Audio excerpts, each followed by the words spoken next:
Good day everyone, I am Shinler D. Pipito and today I'm going to discuss the Lesson 7 Art in Early Civilizations.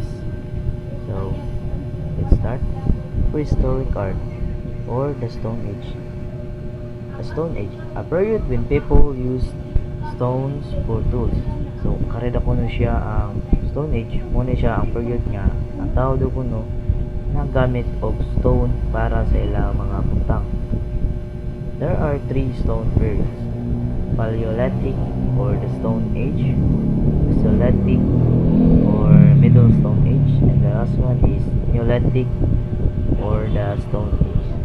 So da kuno sa wala da kuno sila written records ang early humans da kuno told the stories through ilang cave paintings, sculptures, and artifacts. So kanila kuno ang artworks nga nagpresentar da kuno sila sa ilang beliefs, silang taga-adlaw nga walaton, sa ilang social, political, and economic practices. As humans change from nomad to settlers, their art and materials also change. So do kuno ang humans nga kaya unain ang ilada kunong art kuno o mga materials kay magkausab sa daw kuno. Prehistoric art. Prehistoric art marks the transition from nomadic hunting gathering to settled life, with cave paintings and sculptures acting as early records of human existence, environment, and belief system. So, prehistoric arts shows the transition of early humans hunting and gathering to living in permanent settlements. Archaeologists discovered that early humans slowly moved from nomadic lifestyle to stable communities. Because of this change, they built permanent shelters and create better tools which help in the development of their early civilizations. Next is Paleolithic art. Paleolithic art developed because of climate change. As the weather became colder, early humans stayed in caves for shelter and began creating their first art. So, the kuno ang kanang Paleolithic art na kuno na-develop na kuno ni siya because of climate change. So, ang weather na kuno mahimong bugnaw na kaayo, ang early humans mo'y muguyo sa kuweba para sa ilang shelter din at tupod nagsugod ang pag-create sa ilang first art. So one of example of their cave painting is Lascaux Cave, known as the Hall of Bulls. So as you can see the picture, Hall of Bulls found in cave in Lascaux, France. The cave painting showed realistic figures with clear details, so people first doubted their authenticity, but later evidence proved they were from Paleolithic period. The painting showed naturalism seen in the shape of animals and dark colors. So kanila ko na ang cave painting nagrepresentar na ko ni siya nga realistic kayo ang yang figures din, clear po ang yang details. But so ang painting na ko no nagrepresentar nga naturalism o makita nimo ang mga shapes, mga animals o mga colors sa ila. Early humans use advanced techniques like spray painting. So ang early humans na kuno nagamit na kuno sila advanced nga technique, ang spray painting, blowing pigments through reeds or bones. Ito ano siya for shortening light and shadow. These methods created three-dimensional and realistic images of animals. So da kuno kaning method kuno nila naka-create og realistic na image sa mga animals. Good day, miss. I am James Bralgood, your second reporter of Group 2. Purpose of artwork. Prehistoric artworks were not mainly for decoration because most cave paintings were found deep inside caves. These places may have served as sanctuaries where early humans performed religious rituals. Many believe that drawings were connected to real-life events, such as painting animals to help in hunting success. Some artwork also show beliefs about life and fertility, like the Venus of Waldorf. A sculpture of woman could emphasize body parts related to fertility. So, ang mga painting kuno sa unang panahon, wala makita sa pultahan sa langob o diin sila dito nagpuyo. Makita kuno kini sa pinakasulod ug pinakailam nga bahin sa langob. So, daghang ang nagtuo nga ang eksperto nga kini nga mga dapit nagsilbi kuno og sanctuaries ug balaan nga lugar. This representation may show the importance of taking care of these body parts for procreation and consequently the survival of species. This representation nag-ingon nga kini nga mga picture or statua nagpakita kung unsa ka importante ang pagatiman ani nga parte sa lawas para sa duha ka dagkong rason. Neolithic art. Neolithic art developed when early humans lived more stable lives, learned farming and domesticated animals. Around 4000 BCE, they built large monumental structures. A famous example is Stonehenge in southern England. Its purpose still a mystery. Some believe it was simple, a calendar tracking the sun and moon, or connected to Merlin from the story of King Arthur. So, sa kana yung nakita dira nga picture, mo na ang Stonehenge dito sa southern England. Egyptian art. Egyptian art developed along the Nile River, which was important to daily life and believed to be God, making art strongly connected to religion and spiritually. Egyptian civilization had three periods: Old Kingdom, Middle Kingdom, and New Kingdom. During the Old Kingdom, Egyptian art focused on the altar life. They built tombs for pharaohs, not only to keep their bodies, but to prepare them for their next life. Tombs were filled with object and image for daily life, showing that the altar life was a continuation of life on earth. One of the cosmetic palettes found in Egypt was called the Narmer palette. It was a palette that utilized and applied dark colors around King Narmer's eyes. The palette was also a symbol that commemorates the unification of Upper and Lower Egypt. The unification was significant because it marked the beginning of their civilization. So as you can see diha guys no sa atong PPT no. Mao na siya Narmer's palette. Mao na kuno ang sinugdanan silang sibilisasyon. During the Old Kingdom, one of the agricultural wonders was also constructed. The pyramids in Giza served as tombs since their main purpose was to provide a resting place of the pharaohs. The Great Pyramid of Giza, built around 2580 to 2560 BC, as the tomb of Pharaoh Khufu is the largest of the Giza pyramids and the oldest of the seven wonders of ancient world. These pyramids are massive in size and were constructed using roughly more than 2 million limestone blocks. The stone used for the pyramids were acquired from a nearby plateau. The construction of pyramids highlighted the ingenuity and advancement of the Egyptians for their time.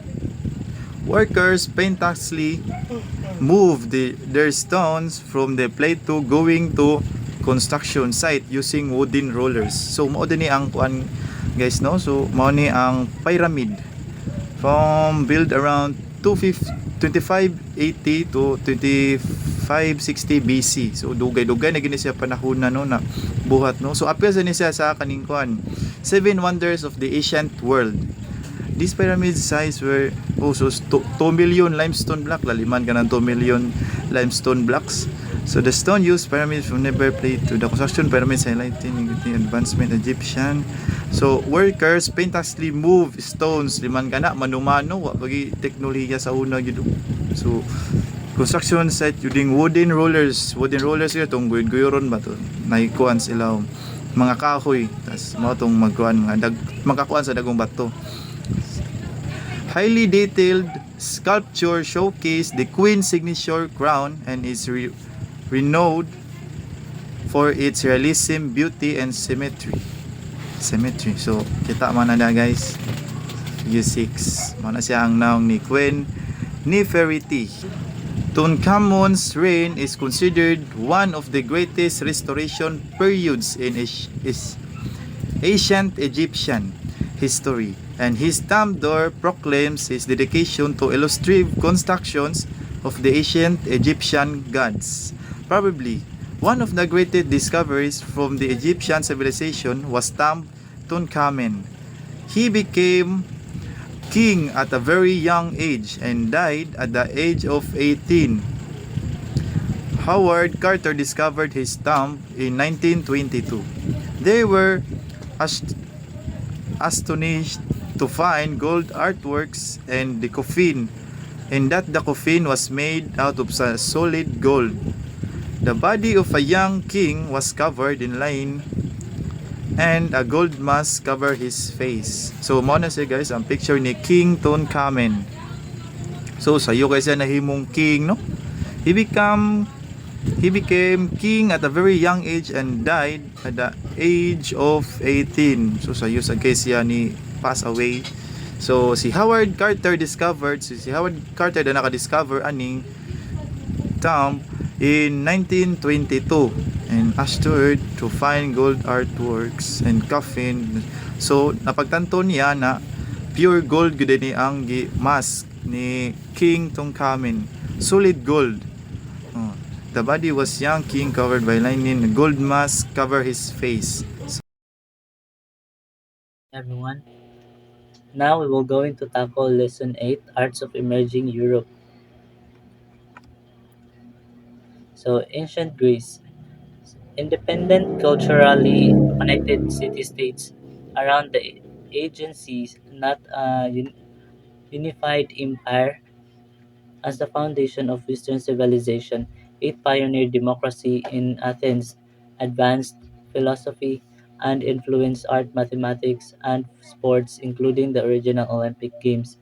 The Greeks were known to excel in various fields and aspects of society. For example, their political ideals eventually became the framework for the democratic forms of government in the modern times. So, ang kaning sa ancient Greece kay kanang super important ni siya for, sa Western culture.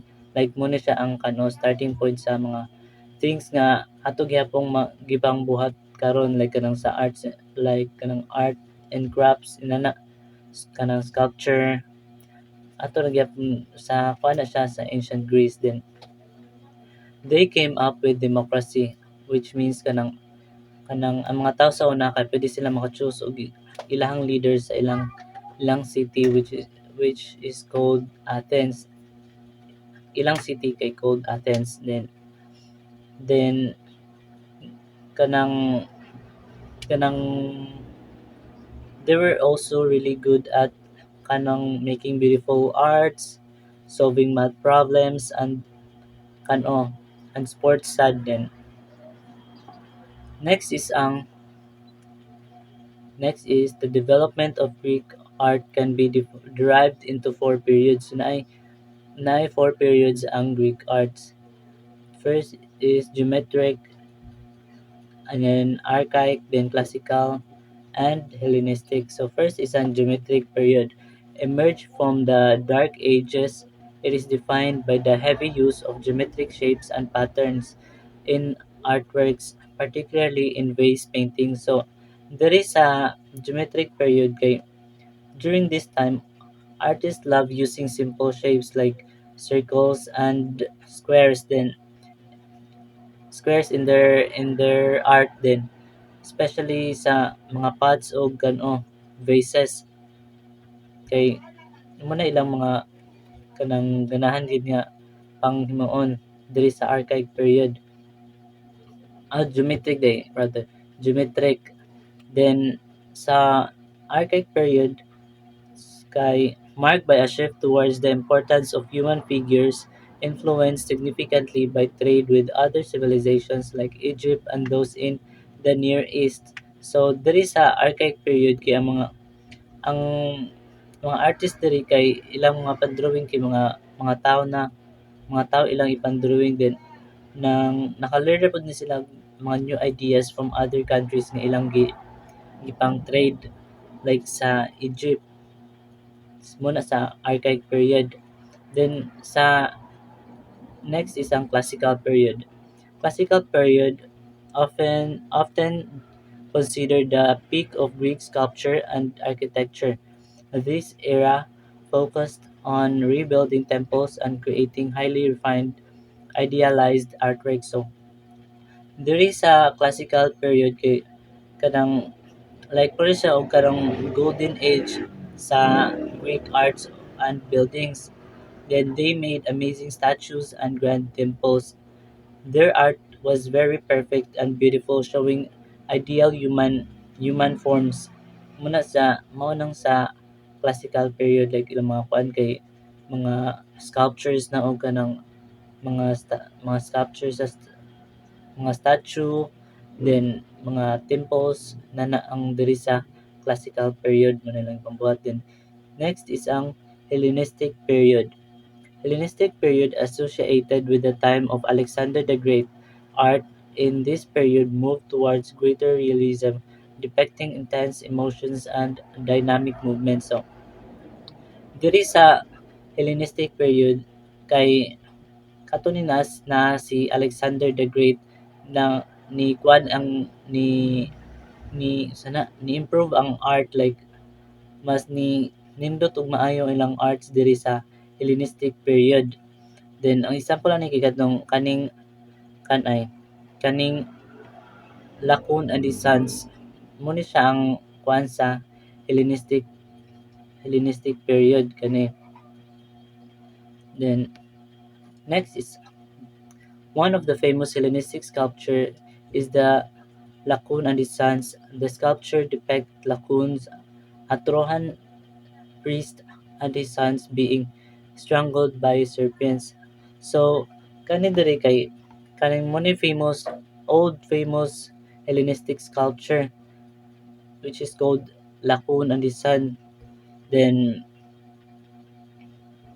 ang kanina sa picture kay kani siyang kuan kaning tao diri nga nag-una kay mo ni si Laocoon ang Trojan priest niya. Then og iyang duha ka anak din kanang gikuan ni sila diri kanang gituok sa mga bitin. Then mo ni yang kan ihang kanang why did this happen to them. This position was a result of Laocoon's instruction during Trojan War. He instructed to keep the gates of Troy locked up because he felt that the wooden horse offered Greek Greek as a gift to Athena was a trick. So Poseidon, the Greek god of the sea, was enraged by such action which lead him to send serpents to strangle Laocoon and his sons. So, muning na inani ni sa diri sa picture kay tungod kuno sa kanang nasuko si Poseidon mo nagpadala siya og mga mga bitin para i sana ipitlok ning si Lakon ug yang anak muning diri gi kuan sa picture mo ni siya. The next is ancient Rome. The Roman Republic, Roman ni siya, na save na. The Roman Republic was established around 500 BCE. These civilizations eventually transformed into one of Western Europe's mightiest empire. Then, ancient Rome was one of the most powerful civilizations in history. It began as a small city and grew into a huge empire that influenced government, law, language, and culture around the world. So, the kaning sa ancient Rome kay this was a type of government. Over time, grew this group of people grew and became a very strong empire in Western Europe. Then, ang empire kay kanang from kanang ang kaning empire dai kay kanang dako ni siya nga dako ni siya nga group of group of land and people under sa usa ka rule like kaning sa Philippines kanang dako kayo nga dako kani siya nga land. Then ang nagkuha na kay usa ka president mo ni siya ang ancient Rome. Ang empire mo na siyang empire mo inana ba. Then ancient Rome was one of the strongest civilization. Muna pinaka ang kusgan nga civilization sa una ang ancient Rome. Then sa una then this empire changed many things around the world like sa ilang daghan ni sila mga na change around the world like sa government, then sa laws nga mga gipang follow sa mga tao, then sa language nga ilang gi-speak ug sa culture pod. So ang ancient Rome kay nag-start na siya sa small then ni kuan na siya ni grow ra siya into a very powerful nga civilization. Then naka-influence ni siya daghan nga mga things nga ato gyapon na makit-an nga karon nga day. So, good evening, Miss. Good evening, classmate. My name is Ramji Impas.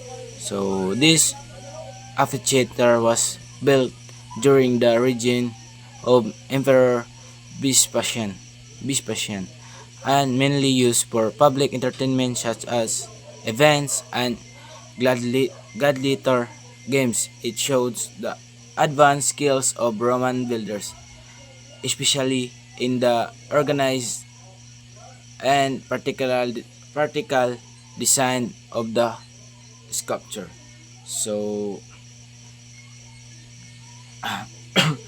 the aperture di kay shows the Romans' advanced build skills and love for public entertainment, while the statue reflects the importance of mythology and ancient art of culture.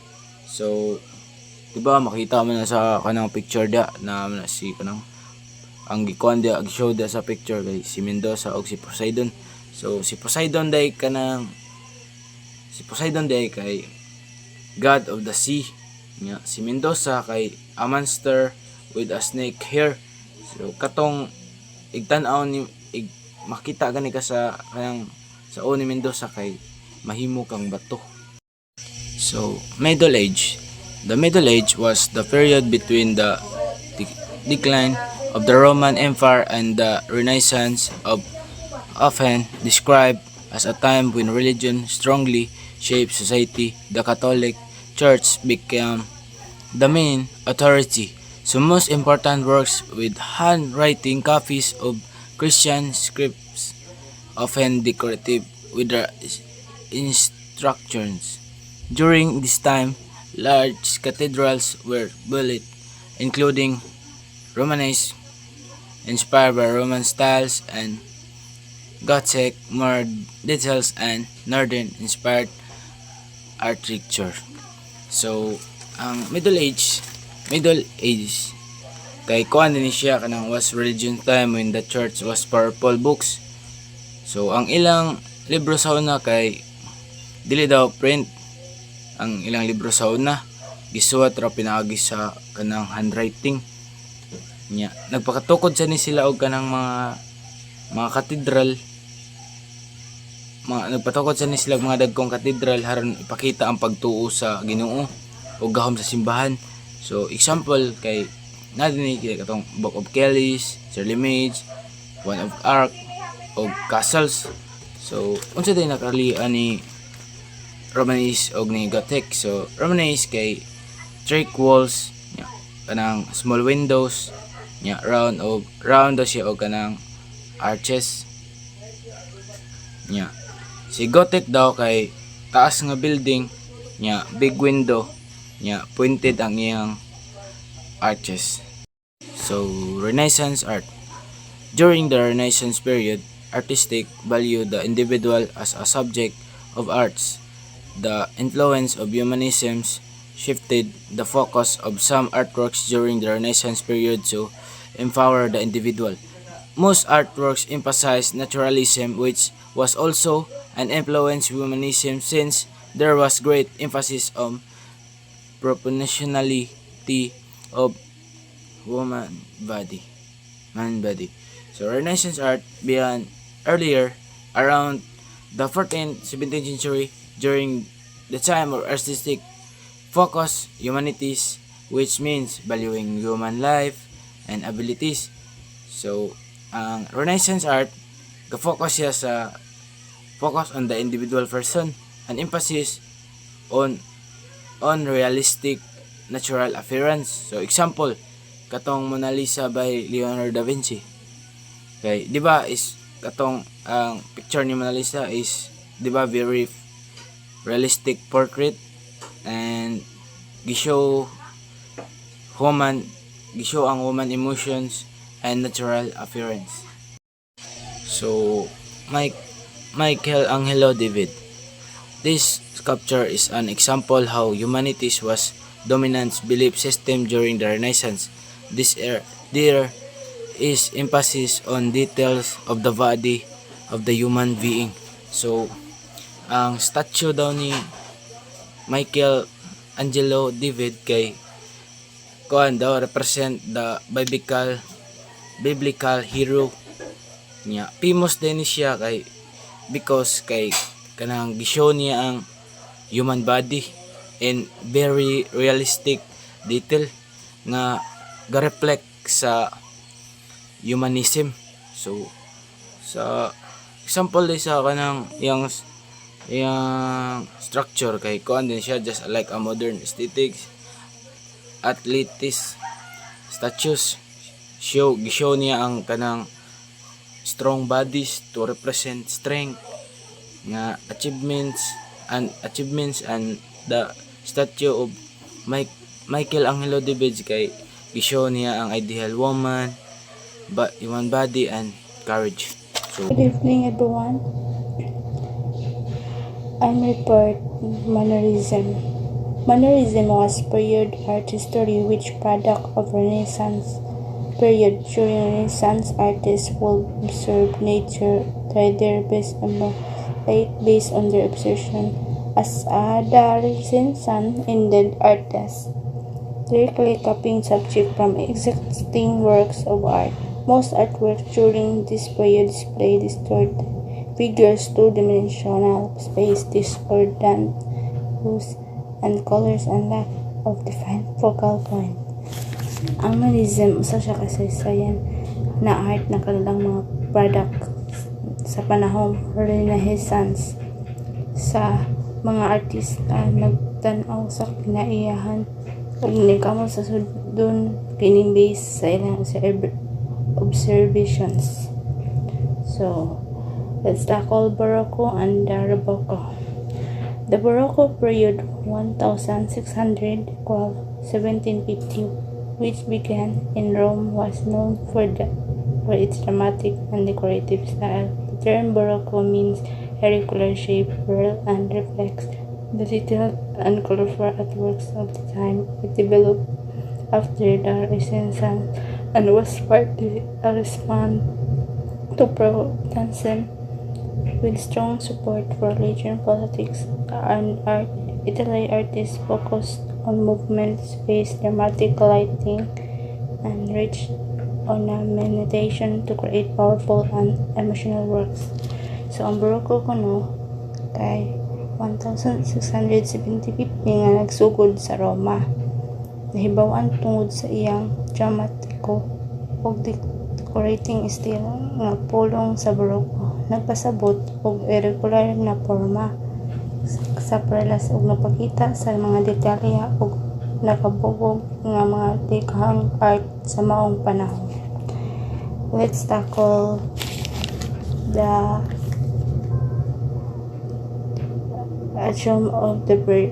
during the Baroque period, music became important because it was believed to strongly express emotions, and Baroque music clearly show contrasts like loud and soft sound and solo on group performance. Many famous composers came from Baroque music, what mainly performed for the church and wealthy patrons, but it eventually became accessible to the middle class and the general public.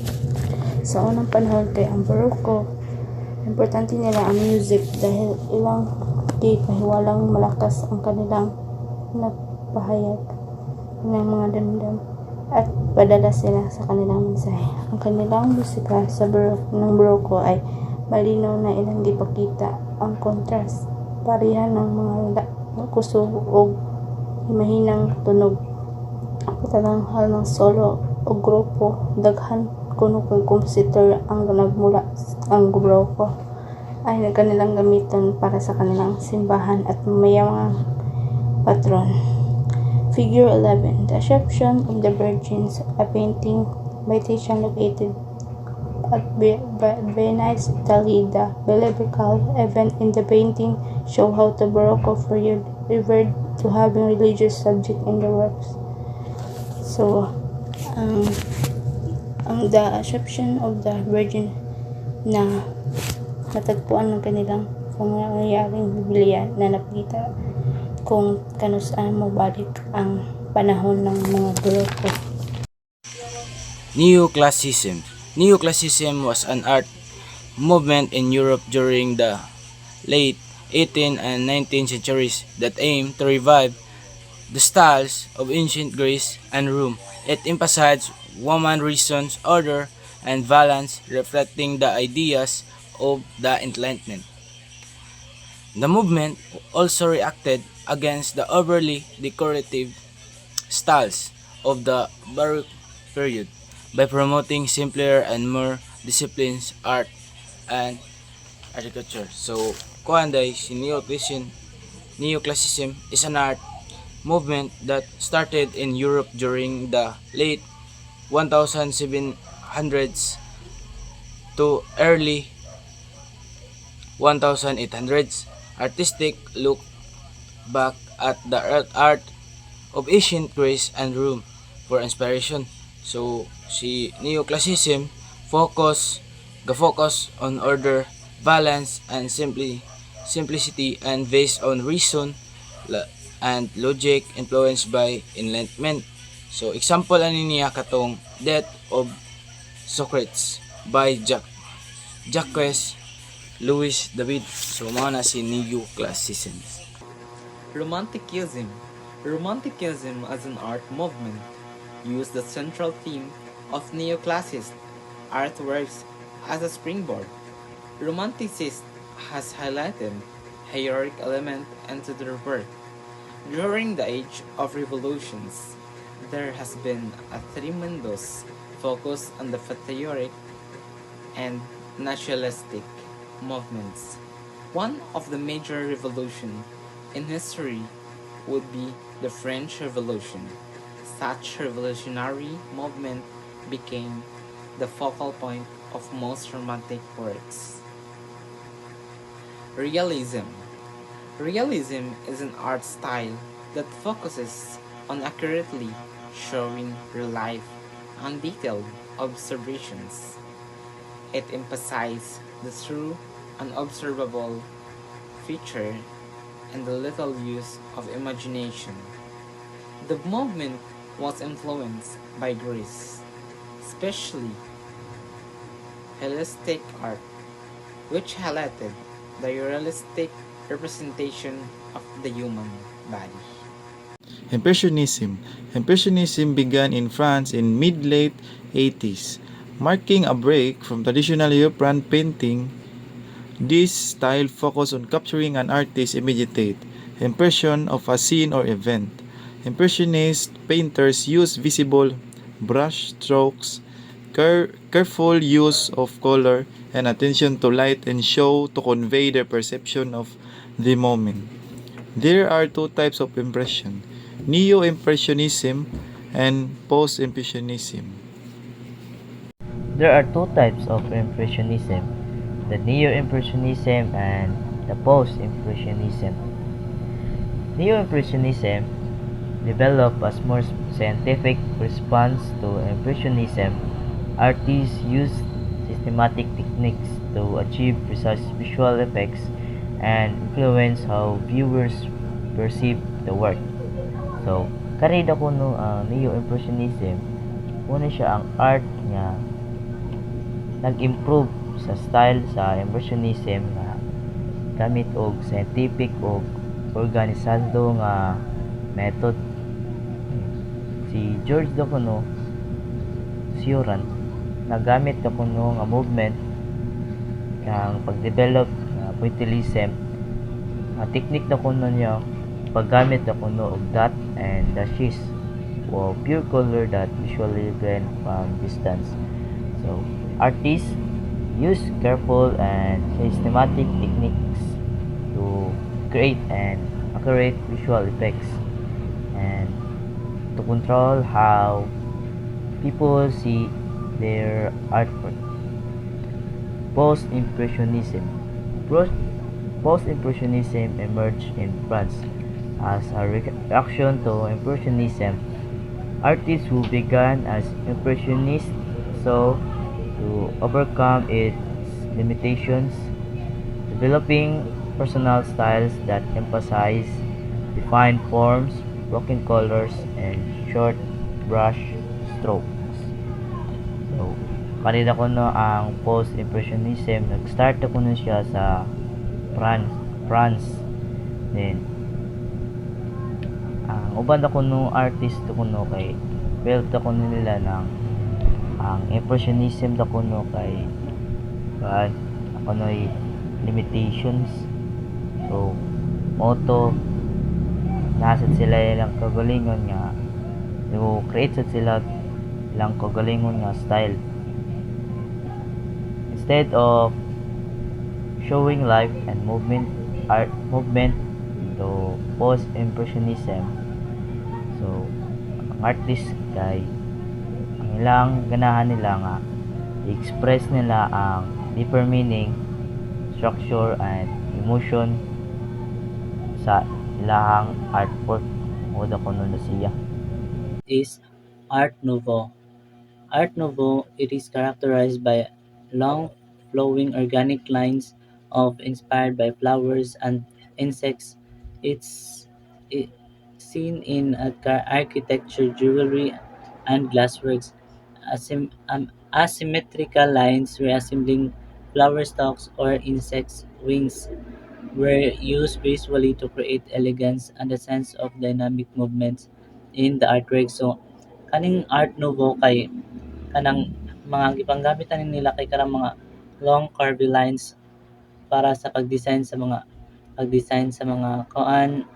mga jewelries sa kanang sa glass nya sa mga buildings pod ilang mga gipanggamit na kay kanang mga long curvy lines, mga lines na para mas mo nindot ang ilang artworks mo fancy ba mas fancy tan-awon ilang kuano ilang ilang artwork din. Mura sad siya mo kanang kanang mas manindot ang lihok sa ilang art. Then next is fau fau Fauvism. Fauvism. Fauvism is a painting style that began in France around the early 20th century. Fauvist artists used pure, vibrant colors direct from the paint tubes into the canvas, creating bold, intense, and explosive color effects. So, ari sa Fauvism kay ilang paint ilang painting style nag-start sa France in early 20th century. Then ang ilang ng sa ilang pagkuan sa art kay ilang gipanggamit kay kanang mga bright o mga pure colors ra nga mga colors sa ilang paghimo og paintings. Then ilang the way sila magpainting kay ilarang idiretso og butang sa canvas ilang mga paint. So kanang dili na nila mix pa daan sa like palit-palit na diretso ra nila sa canva ang ilang canvas ang ilang paint. Then ilang paintings kay mong hayag sila kay kanang daghan sa colors. Then ilang gipanggamit pud nga mga colors kay mga hayag muna ang Fauvism. So next is Cubism. Cubism was developed by Pablo Picasso and George Braque in France. This style rejected traditional techniques like perspective and realistic imitations of nature. Instead, a cubist focused on the flatness of the canvas and depicted reality as fragmented shapes, creating a new way to represent objects and shapes. So, ang ari sa cubism kay na gi-develop ni Pablo Picasso ug ni George Braque sa France. Then ilang style kay wala sila ni follow sa una nga mga rules sa paghimo og og that try to make things looks real, like kanang wa siya na follow ato sa una nga mga mga paintings gid nga like kanang kanang like dili sa una kay ilang mga paintings kay kanaging mga things looks real. This style did not follow old rules of art that tried to make things real. Kanang sa una kay ilang mga kuan kay like murag tinuod kani siya diri kay kanaging mura siya na 3D sa una. Ang ari kay kanang flat ra siya, like mura siya picture ba mo na diri sa cubism. Then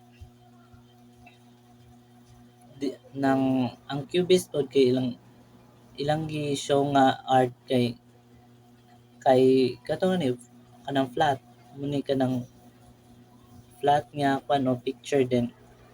Then mo ni siya ang new way sa pag-draw sa objects sa una nga sa cubism na nga era. So mao na ang ho report. Thank you. Good evening, Miss. I am Jean Takokong. Futurism was an early 20th century art movement that began in Italy. It was emphasized speed, energy, dynamism, and the power of machines, reflecting the fast pace and breathless of modern life. Futurism influenced not only visual art but also poetry and It impact later spread to other arts of Europe and Russia. Siya kay kanang siya day mo'y pinakauna nga century art movement